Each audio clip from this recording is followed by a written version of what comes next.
12월입니다. 날씨도 많이 차가워졌습니다. 하지만 12월은 성탄이 있어서 참 좋습니다. 시간이 흐르고 나이가 들어도 성탄은 여전히 우리의 마음을 설레게 합니다. 여러분, 이번 12월에 성탄 찬양을 좀 많이 들으시면 좋겠습니다. 기독교 방송을 켜면 성탄 찬양이 다양하게 나올 것입니다. TV에서도 또 극동 방송도 마찬가지입니다. 또 여러분, 이번 12월에 주님을 생각 많이 하시기를 바랍니다. 그래서 주님과의 잃어버렸던 사랑을 많이 회복하는 12월이 되었으면 참 좋겠습니다. 그래서 날씨는 추워도 여러분의 가슴은 주님의 사랑으로 따뜻한 12월이 되시기를 주의 이름으로 축원합니다.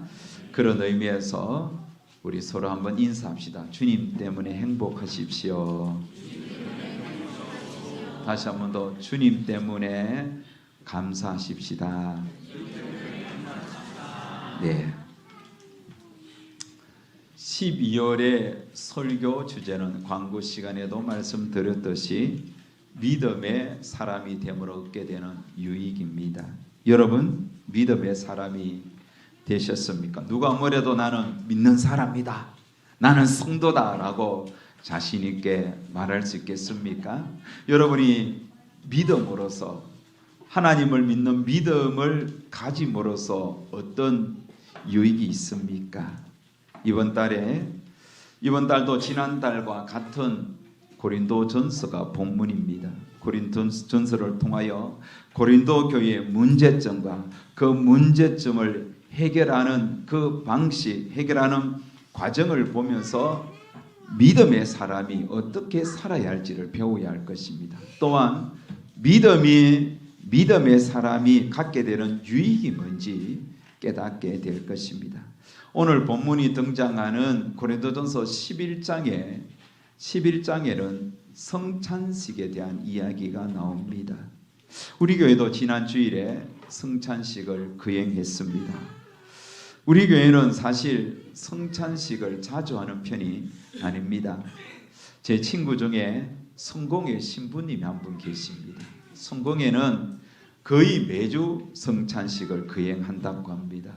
그래서 성찬식의 순서 하나에 참 깊은 의미를 부여하고 그 성찬식을 통하여 그 교회는 많은 은혜를 누린다고 합니다. 사실 성찬식은 자주 할수록 좋습니다. 그래서 제가 요즘 드는 생각이 내년에는 적어도 분기별로 한 번은 성찬 예식을 거행해야 되겠다라는 생각을 합니다. 성찬식을 잘하면 은혜가 참 쏟아지죠. 그런 의미에서 성찬식은 교회의 정체성, 성도의 정체성을 보여주는 아주 중요한 예식입니다. 교회의 정체성은 무엇입니까? 우리를 죄에서 구원해 주시기 위하여 예수님이 이 땅에 오셔서 자신의 몸이 찢기시고 피를 쏟으신 그 은혜를 날마다 기억하는 것, 그게 교회의 존재 목적이고 교회의 정체성입니다. 뿐만 아니라 성도는 그런 예수님을 위해서 살고 예수님을 위해서 죽는 겁니다.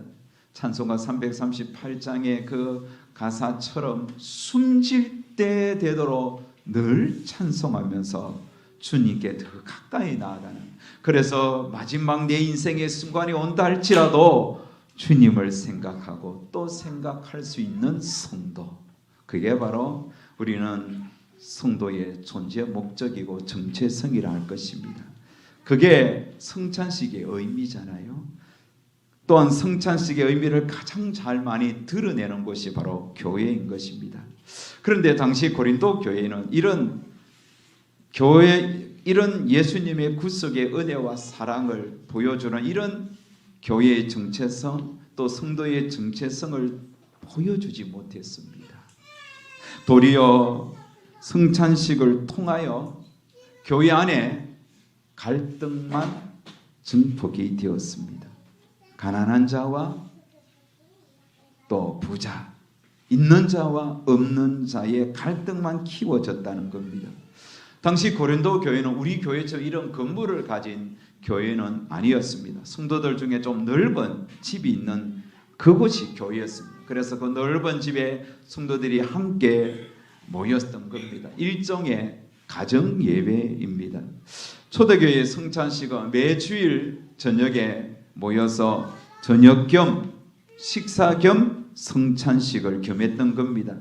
그래서 성도들은 이 성찬식에 참여하기 위해서는 여러분 성찬식에 먹을 음식이 어디에 한두 사람이 준비해서 감당할 수가 없잖아요. 그래서 초대교회는 각 집에서 자신들이 먹어야 할 떡과 포도주를 가지고 오게 했습니다.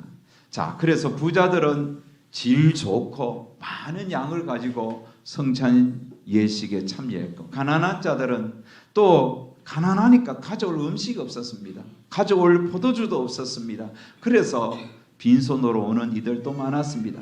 더욱이 가난한 이들은 일을 해야 됩니다. 신분이 여러분, 그들은 종들이 많았습니다. 그러니 주인의 집에서 일을 하고 일 마치고 그렇게 예배에 참석하면 늦기 일수였던 겁니다.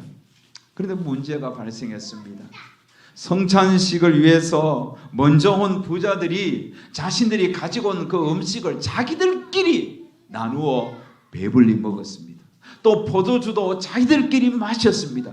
그래서 배불리 먹고 이 포도주를 잔뜩 마신 이후에 그만 술에 취해서 그 예배 드리는 공간에서 너부러졌던 거예요. 술 취해서 술 주정했던 거예요. 늦게 온 가난한 성도들이 헐레벌 때 성찬식에 참여하려고 왔는데 이미 부자들이 한바탕 먹고 술 취해서 비틀거리는 모습을 보면서 예배실에 들어가지도 못하고 마당에 서 있고, 또한 여러분 그 가난한 자들은 배를 굶고 왔는데 성찬식을 통하여 먹어야 되는데 먹지 못해서 그들은 더 속이 상했던 것입니다. 이렇게 여러분 고린도 교회 부자들은 당시 가난한 이들을 전혀 배려하지 않았습니다. 가난한 이들은 음식이 없기 때문에 혹 부자들이 가져온 그 음식을 먹을까 기대하고 왔지 않겠습니까? 하지만 음식이 없으니까 얼마나 속상하겠습니까? 제 친구 목사 중에 다른 데는 크게 화내는데 음식 끝에 마음이 상하는 경우가 있습니다. 몰래 우리끼리 먹으면 나중에 막 화를 냅니다. 사람이 쪼잔하게 말이야 음식을 자기들끼리 먹고 그래서 되겠냐고 목사님들이. 그래서 항상 먹을 거 있으면 같이 먹으려고 몸부림칩니다. 여러분 음식 끝에 마음 상한 일 많죠. 제가 집에서 가끔씩 이렇게 좀 이렇게 화가 나고 좀 예민하면 우리 딸이 그럽니다. 아빠 저기 배고파서 그래. 사람이 배가 고프면 예민해지고 음식 끝에 마음 상하는 일들이 일어나죠. 고린도 교회가 여러분 그랬다는 것입니다. 그래서 이 성찬식을 통해서 가난한 자들은 굴욕감과 모욕감을 받았습니다. 여러분 교회 성도들이 예배 드리러 와서 성찬 예식을 하러 와서 모욕감을 받고 굴욕감을 느꼈다면 그게 교회입니까? 교회에서 여러분 모욕을 받고 굴욕을 느끼면 되겠습니까? 이게 여러분 당시 고린도 교회에 일어난 현상이에요. 바울은 자신이 한동안 목회했던 그 고린도 교회가 이렇게 성찬 예식을 통하여 사람들이 마음이 상하고 굴욕감과 모욕감을 느끼는 모습을 보면서 막 분노가 폭발했어요. 화가 났던 것입니다. 그래서 11장 22절에 보면 그 고린도 교회의 성도들을 향하여 강하게 책망합니다. 너희가 먹고 마실 집이 없느냐? 너희가 하나님의 교회를 업신여기고 빈궁한 자들을 부끄럽게 하느냐? 내가 너희에게 무슨 말을 하랴? 너희를 칭찬하라? 이것으로 칭찬하지 않노라? 강하게 책망했습니다. 여러분 오늘 이 방금 읽었던 이 22절의 쉬운 성경 버전은 좀 더 우리의 마음에 와닿습니다. 여러분에게 먹고 마실 집이 없습니까? 여러분이 하나님의 교회를 멸시하고 가난한 사람들에게 굴욕감을 주려는 것입니까? 내가 더 이상 무슨 말을 하겠습니까? 이런 행동에 대해 잘했다고 칭찬할까요? 이런 일에 대해서는 절대로 칭찬할 수 없습니다. 여러분 이게 성경 말씀이니까 뭐 우리가 듣기에 이게 책망의 말이기는 한데 좀 느낌이 강하게 오지 않을 수도 있겠지만 이게 여러분이 감독이 되어서 이게 어떤 하나의 영화의 한 장면으로 묘사한다면 여러분 얼마나 그 사도 바울의 얼굴이 울그락불그락 그렇겠어요. 얼마나 분노가 폭발했고 목소리가 높여졌었고 얼굴이 막 여러분 붉게 그렇게 상기되었을까요? 지금 바울은 상당히 화가 났던 겁니다. 바울은 성찬의 의미를 잃어버리고 먹고 마시고 취한 이들에 대하여 하나님의 교회를 너희들이 업신여겼다고, 그러면서 너희가 먹고 마신 것은 성찬이 아니라고 단정했습니다. 그래서 20절 말씀에 보면 그런즉 너희가 함께 모여서 주의 만찬을 먹을 수 없으니 너희들이 먹은 것은 성찬이 아니라는 거예요. 그러면서 바울은 성찬의 의미를 오늘 본문 23절에서 26절까지 자세하게 설명해 줍니다. 우리 다 같이 자막을 보면서 함께 읽겠습니다. 내가 너희에게 전한 것은 주께 받은 것이니 곧 주 예수께서 잡히시던 밤에 떡을 가지사 축사하시고 떼어 이르시되 이것은 너희를 위하는 내 몸이니 이것을 행하여 나를 기념하라 하시고 식후에 또한 그와 같이 잔을 가지시고 이르시되 이 잔은 내 피로 세운 새 언약이니 이것을 행하여 마실 때마다 나를 기념하라 하셨으니 너희가 이 떡을 먹으며 이 잔을 마실 때마다 주의 죽으심을 그가 오실 때까지 전하는 것이니라. 아멘. 이 말씀을 통하여 우리는 성찬의 의미를 몇 가지로 요약할 수 있습니다. 첫 번째, 성찬의 시작은 주님이 하셨습니다. 예수님이 십자가 지시기 전날 밤에 제자들을 한자리로 모으고 그들의 발을 씻겼습니다. 그리고 떡과 잔을 제자들과 나누었습니다. 이게 여러분 성찬의 시작입니다. 성찬은 주님이 만드셨습니다.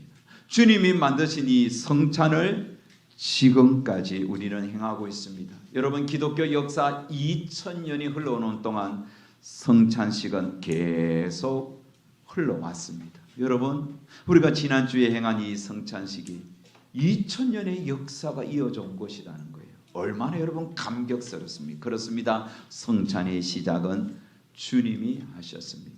여러분 두 번째로 성찬의 핵심은 주님의 죽으심입니다. 예수님은 십자가에서 죽을 때에 몸이 찢겼고 피를 쏟았습니다. 예수님의 십자가의 죽음은 우리의 허물과 죄 때문입니다. 예수님의 십자가의 죽음을 통하여 우리는 죄에서 자유를 얻게 되었습니다. 예수님의 죽음은 이제 더 이상 우리는 죄 사함을 위한 죄사가 필요 없게 되었습니다. 그래서 요한은 이 땅 인간의 몸을 입고 오신 예수 그리스도를 보면서 이렇게 말을 했습니다. 보라, 세상 죄를 지고 가는 하나님의 어린 양이로다. 예수님의 죽음은 이제 더 이상 죄 사함 때문에 피를 흘릴 이유가 없게 되었습니다. 이제는 누구든지 예수님을 믿으면 죄 용서 받습니다. 더불어 하나님의 자녀가 되는 것입니다. 세 번째, 성찬의 반복은 주님을 전하기 위해서입니다.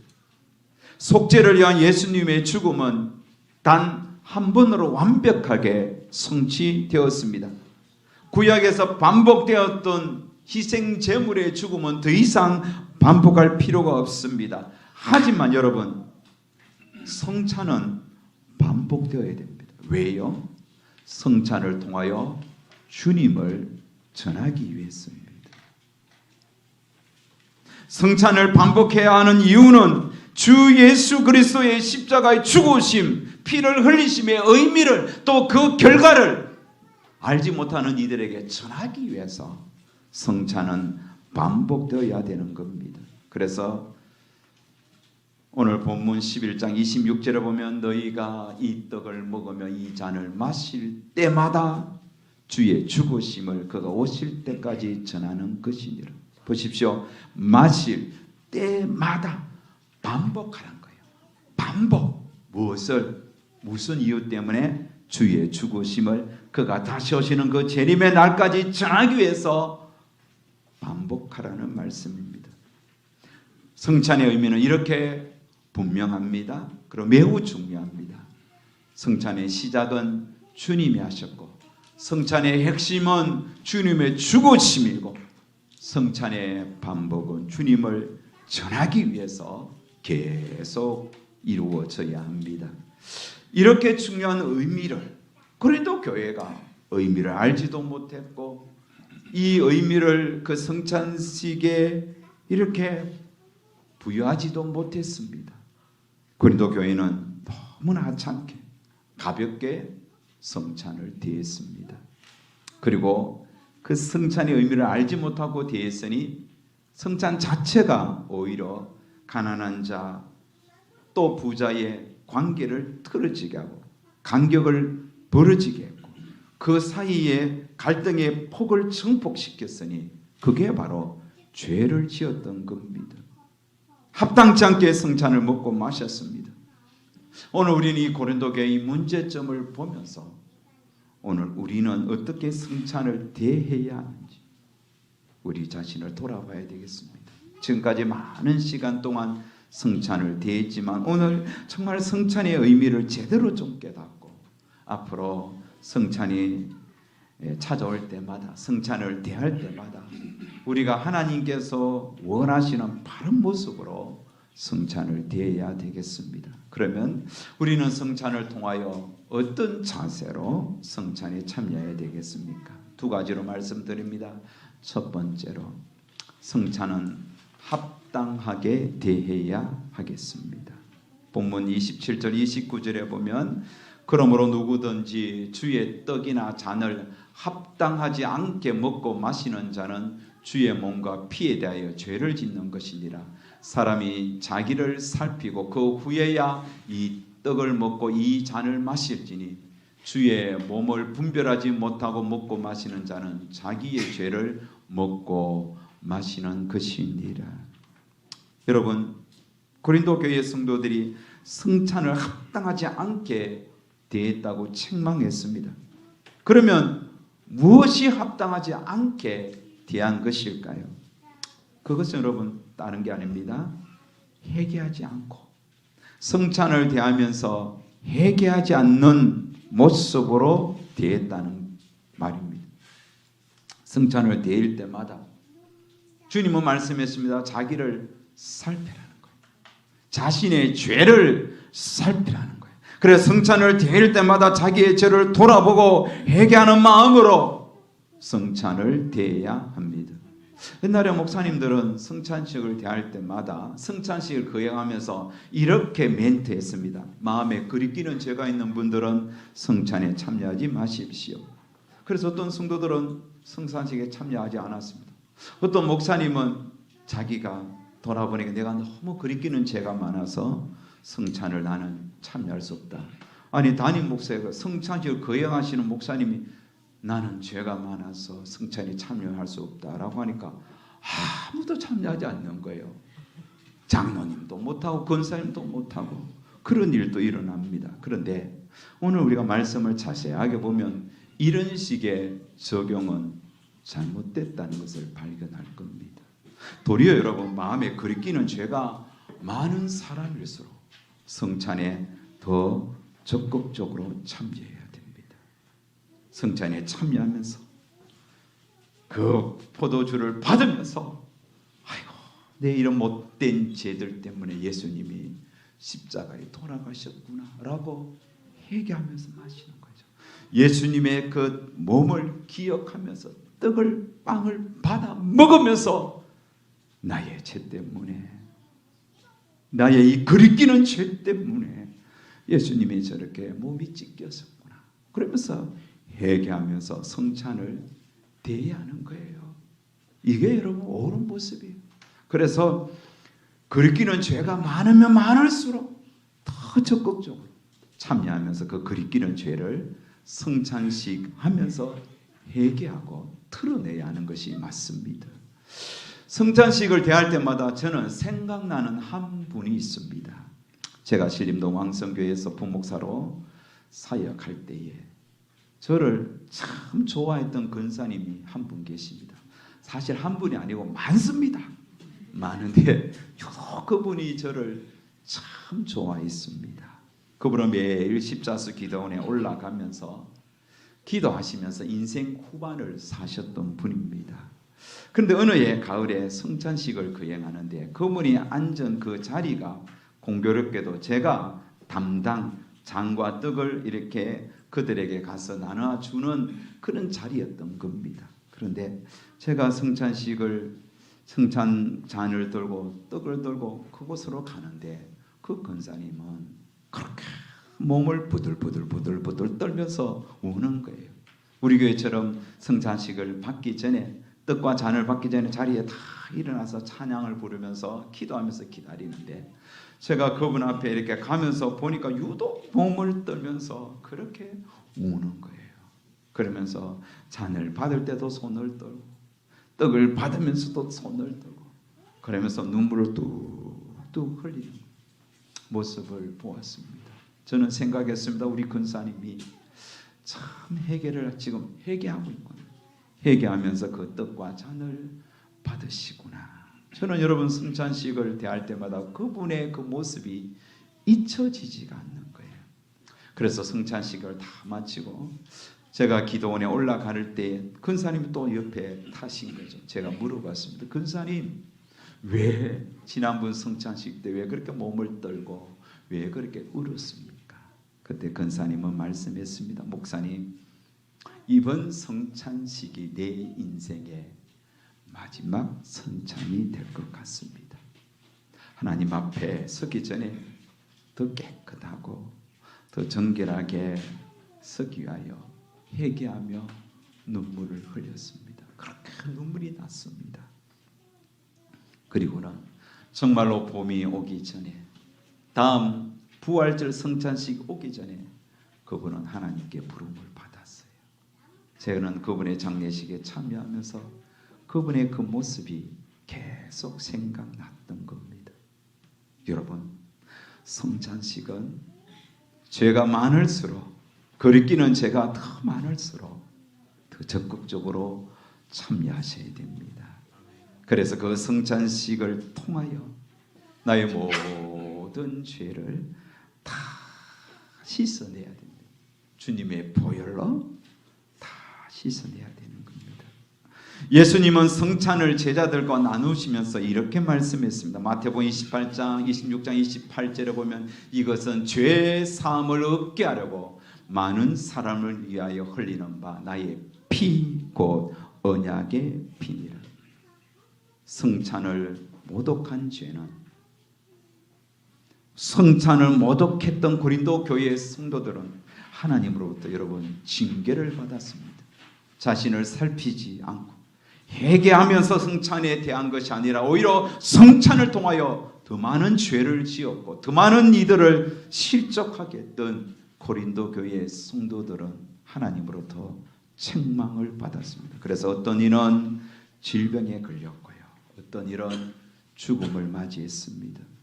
보면 30절에서 32절에 보면 그러므로 너희 중에 약한 자와 병든 자가 많고 잠자는 자도 적지 아니하니 우리가 우리를 살폈으면 판단을 받지 아니하려니와 우리가 판단을 받는 것은 주께 징계를 받은 것이니 이런 우리로 세상과 함께 정죄함을 받지 않게 하려 하십니다. 성찬은 여러분 주님을 생각하면서 참여해야 되겠습니다. 주님의 십자가의 죽음을 묵상하면서 내 모든 지은 죄를 다 회개하면서 성찬에 참여해야 돼요. 그래서 성찬은 정말로 눈물바다가 되는 거예요. 오늘 우리가 이 성찬에 대한 말씀을 들으면서 이제 오는 송구 영신 예배, 성찬 예배 또 우리 성찬식을 거행할 텐데 그때 우리 성찬의 의미를 다시 한번 더 의미를 새깁시다. 그리고 내년에 분기별로 한 번씩 성찬 예식을 가질 때 정말 우리 속에 죄가 씻어나가는 그래서 정말 눈물로 성찬을 대하는 그런 은혜가 저와 여러분에게 있기를 축원합니다. 성찬을 통하여 두 번째로 성찬을 통하여 사랑으로 하나가 되어야 하겠습니다. 성찬은 주님의 죽으심을 기억하고 기념하는 의식입니다. 그래서 우리는 성찬을 통하여 주님과 하나가 되어야 됩니다. 주님은 우리의 머리이시고 우리는 그의 몸이 됩니다. 고린도전서 10장 16절 17절은 이렇게 말씀합니다. 우리가 축복하는 바 축복의 잔은 그리스도의 피에 참여함이 아니며 우리가 떼는 떡은 그리스도의 몸에 참여함이 아니냐. 떡이 하나요 많은 우리가 한 몸이니 이런 우리가 다 한 떡에 참여합니다. 예수님께서 제자들에게 떡을 떼어주시던 빵은 원래 큰 한 덩이 빵이었어요.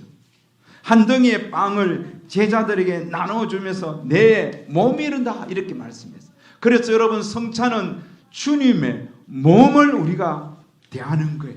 그것을 먹으면서 우리는 주님의 몸에 우리가 합류가 되는 거예요. 주님과 나는 성찬을 통하여 하나가 되고 한 몸이 되는 것입니다.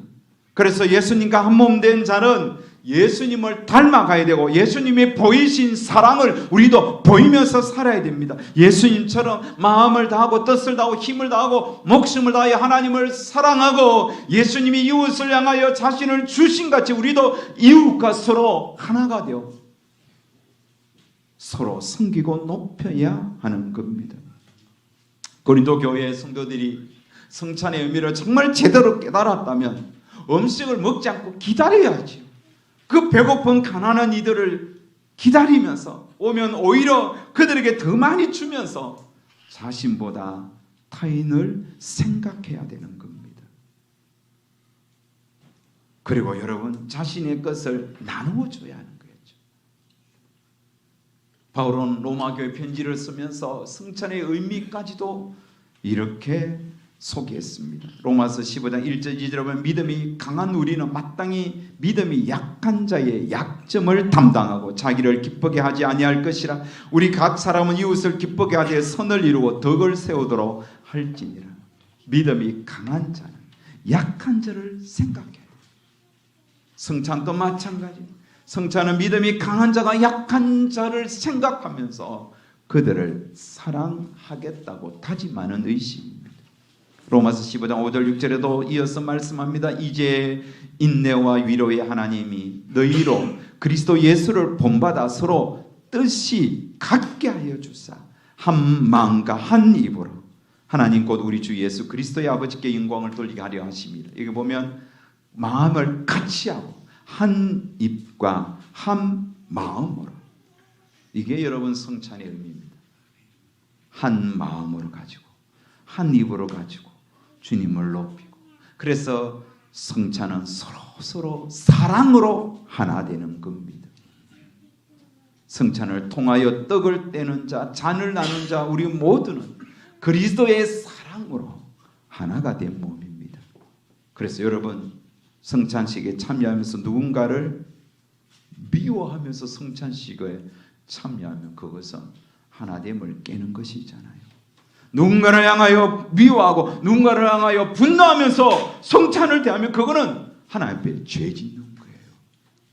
미움이 있더라도 성찬을 대하면서 그 미움을 벗어내야죠.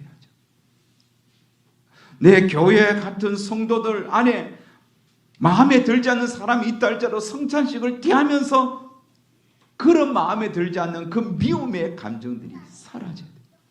내 가족 중에 미워하는 사람, 정말 가족 중에 좀 마음이 하나 되지 못하는 그런 가족이 있다 할지라도 성찬식을 통하여 내가 내 마음을 내려놔야지. 그 사람이 나에게 맞출 수는 없잖아요. 내가 그에게 맞추면 되잖아요. 부부 관계의 문제도, 부모와 자식 간의 문제도, 형제 간의 문제도 내가 맞추면 되는 거예요. 그게 여러분 성찬을 통하여 우리가 우리 자신을 다듬어 가는 거예요. 그래서 오늘 본문은 이렇게 마무리합니다. 그런즉 내 형제들아 먹으러 모일 때 서로 기다리라.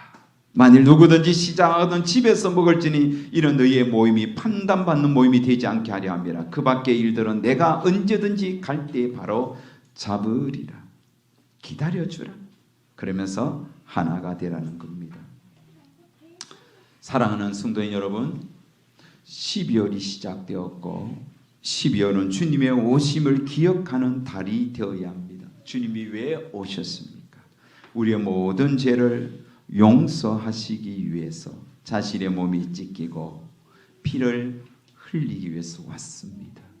그래서 우리는 주님의 찢기심과 피 흘리심 때문에 우리는 하나님의 사람이 되었습니다.